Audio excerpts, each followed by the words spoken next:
আপনি কোন আল্লাহকে ভুলে গেছেন?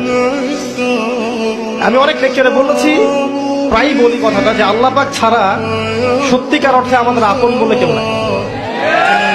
আমাদের উপরের মহলে, নিচের মহলে, পরিবারে, সমাজে, আত্মীয় স্বজন, স্ত্রী সন্তান অনেকে আছে, সত্যিকার অর্থে আল্লাহর মতো আপন আমাদের কেউ নাই।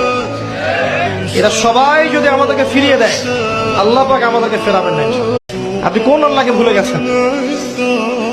আমি অনেক লেকচারে বলেছি, প্রায়ই বলি কথাটা যে আল্লাহ পাক ছাড়া সত্যিকার অর্থে আমাদের আপন বলে কেউ নাই।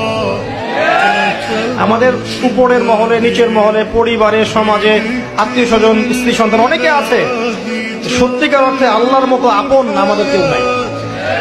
এরা সবাই যদি আমাদেরকে ফিরিয়ে দেয়, আল্লাহ পাক আমাদেরকে ফেরাবেন না। আপনি কোন আল্লাহকে ভুলে গেছেন?